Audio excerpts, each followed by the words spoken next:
Hello, it's day 25. So it's been a couple days since I last posted, and that's because I did another medicine ceremony. And I'm not sure if I mentioned it in my last video, but this time I was working with fungi. And it's something that I've worked with before, something that I used to use when I was younger, not consciously. But it's something that I have used consciously in these past couple of years, and it has really helped me rewire and reprogram myself. It has been really instrumental for me connecting to my body and connecting to the earth and the ecosystems. And it's just been a very powerful tool of healing for myself. Sorry, I'm just like looking at these little marks that I have from my glasses. I lost my favorite glasses and now I'm using these heavy glasses that leave these marks on my nose, and I sometimes notice them in my videos, and so I'm just observing them. But anyway, it was a pretty profound weekend. I obviously, because I was doing ceremony, was not eating my regular food. Now, I found some interesting habits developing in myself. First, I went through this idea of what I should and should not eat. Now, with fungi, the diets leading up to it are not as strict as something like ayahuasca.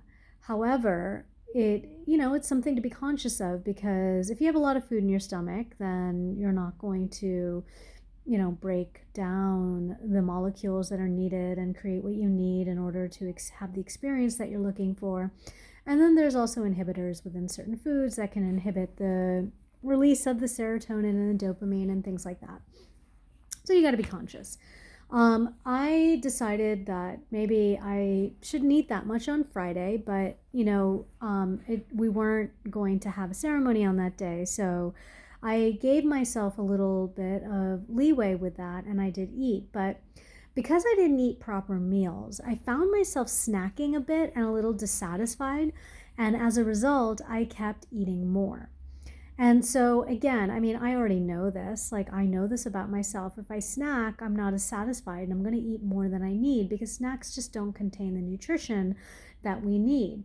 Now, I did snack on healthy things. Like, I had guacamole, but I had chips with guacamole. And again, this food doesn't necessarily create that feeling of eating a meal and being full.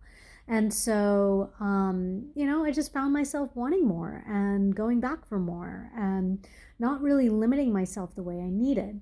Now, I also noticed that I might have been going back for more and eating more because there was a little bit of uncomfortability there with doing the ceremony.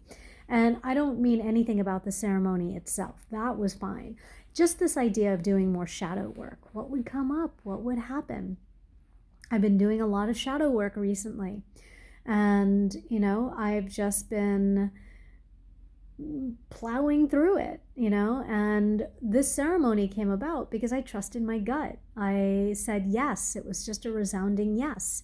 And when it was offered to me. And so, that aspect of me that is questioning anything is not coming from my gut. That's coming from my ego. That's coming from my desire to not want to do the work, which, is understandable. It's exhausting. It's exhausting to constantly face your shadow and to not judge it, and to observe it, and to release it, and to not judge others, and to just let everything happen. So I think there was a little bit of uncomfortability there, which is why I wasn't having proper meals, and which is why I resorted to snacking, and which is why I was resorting to eating more. Again, stuffing my emotions. Saturday was the day that we were doing the ceremony, and I was like, oh, I'm going to fast today. It's going to be so simple. I'm going to fast. But I was having a hard time fasting. And again, I think this had to do with a little bit of uncomfortability. Now, I didn't eat much. I just had some fruit here or there and maybe a little bit of chips and hummus. Again, snacking. it would have been better if I just had oatmeal in the morning and, had that as my day food. And because we didn't do ceremony till 9 o'clock at night, so I could have gone that day. I fasted 24 hours before. So, it's not something I can't do, but it's obviously something my body's resisting. And I think there's part of it, there's the ego aspect of uncomfortability, and it's also the aspect that, winter is not the time that we typically fast, because it's the time we accumulate calories. When spring comes around, this is when there's new shoots and new leaves and starting to grow, and we start to eat more fruits and vegetables and sprouts and things like that, because this is the cycle of the seasons and how we eat.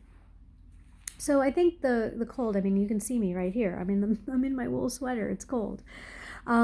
So I thought that was interesting, just to observe how I felt.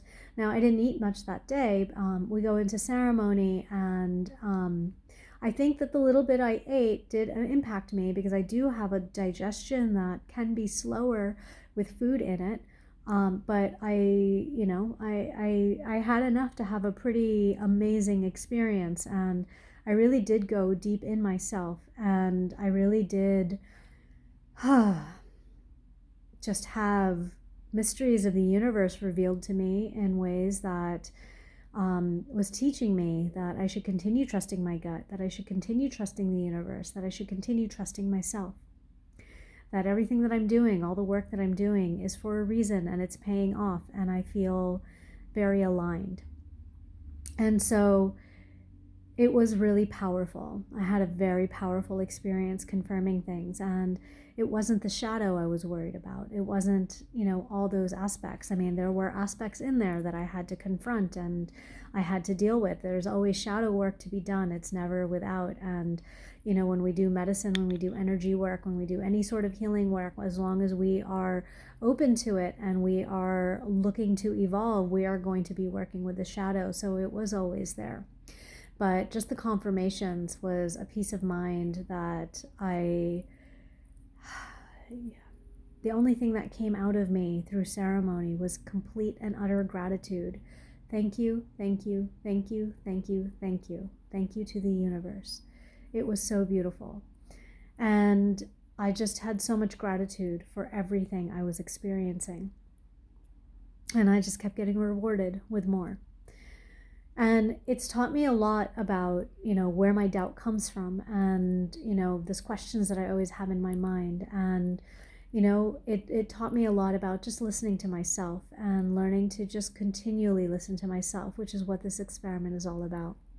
Sunday I came back, that was yesterday, and, I ate a big meal. It felt really good, but it also felt really heavy. And it's because I didn't nourish myself with my food. I was too tired to cook, and, the food was full, the fridge was full of really good food, but it just needed to be prepared, and I wasn't ready. So I had something from outside, and I could definitely feel that impact on my body. Today I have decided to take it light, and I have decided to take it light for a few days. I'm just having some fruits and vegetables and smoothie. I'm keeping things uncooked. I'm gonna feed myself with nutrition that my body needs so I can feel better. Physically, I don't feel bad. I just definitely can tell the impact that my snacking and lack of whole foods has had on my mentality and my gut. I am definitely more tired. Part of that comes from the weekend and the experience, and I'm resting up. But it really is important that we feed our gut properly, because I noticed that today, just this little bit of fasting with, just an hour or two where I ate a smoothie, a banana, mango, and an orange. And in my smoothie, I had lots of greens, lots of spirulina and chia seeds and all this really good for you stuff. And I feel better. I was able to accomplish more in 2 hours of working tonight than I had previous days when I'm eating food that's just not as good for me. And so it's really been beautiful to have that experience and to know that. So that's my log for today. Just paying attention to my body, recognizing that, what we do to our gut really does impact everything, and how much of our eating, or I should say my eating, is impacted by emotions and what I want to confront and not confront. And, you know, some of those behavior patterns of, you know, just snacking and not filling up myself with nutrition, you know, is reminiscent of old ways that I used to take care of myself, or not take care of myself, I should say. And although I'm filling myself with healthier foods and making better choices for myself, and you know, I'm not eating chips and candy and I'm not eating junk food, it's still the behavior that, you know, it's there, it's ingrained, and that's what I need to be conscious of and work on. So I wish you all a good evening, and thanks for watching.